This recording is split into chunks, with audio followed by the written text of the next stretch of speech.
کہ جناب رسول اللہ صلی اللہ علیہ وسلم نے ارشاد فرمایا اذا مات الانسان انقطع عنه عمله الا من ثلاثه الا من صدقه جاريه او ولد صالح يدعو له او علم ينتفع به، کہ جب آدمی کی موت ہو جاتی ہے تو ان کے اعمال کا سلسلہ موقوف ہو جاتا ہے، مگر تین کام ایسا ہے کہ مرنے کے بعد بھی ان کے ثواب کا سلسلہ جاری رہتا ہے۔ ان میں سے ایک یہ ہے کہ اگر وہ اپنی زندگی میں کوئی صدقہ جاریہ کر کے گیا ہو،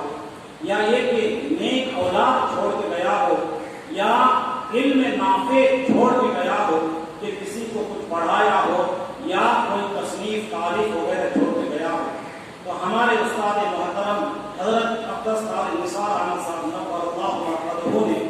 صدقہ جاریہ کتنے کیے ہیں اللہ کو تو معلوم ہے، لیکن حضرت جو ہے اپنی زندگی سے نیک اولاد چھوڑ کے گئے ہیں، اور حضرت کے ایک تو جسمانی اولاد ہے، اور ہم جتنے حضرت کے شاگرد ہیں وہ سب حضرت کے روحانی اولاد ہیں۔ ہم لوگ جو اللہ کی توفیق سے علمی کام کریں گے ان کا بھی انشاءاللہ حضرت کو قبر میں ثواب ملتا رہے گا۔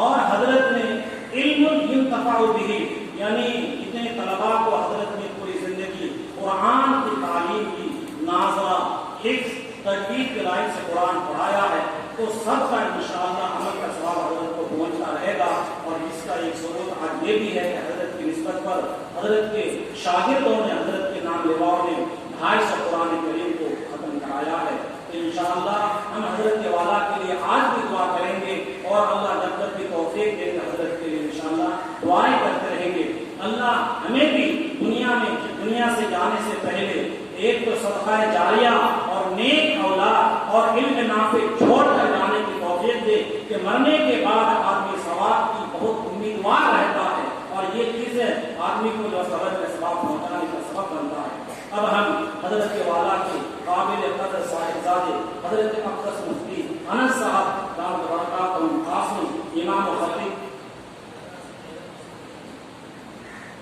تو ابھی مہمان مکرم کو سننے سے پہلے ہمارے ادارہ کے شیخ الحدیث حضرت اقدس الحاج مفتی یسیر الدین صاحب مظاہری دامت برکاتہم سے عرض کرتے ہیں کہ حضرت والا تشریف لے آئیں۔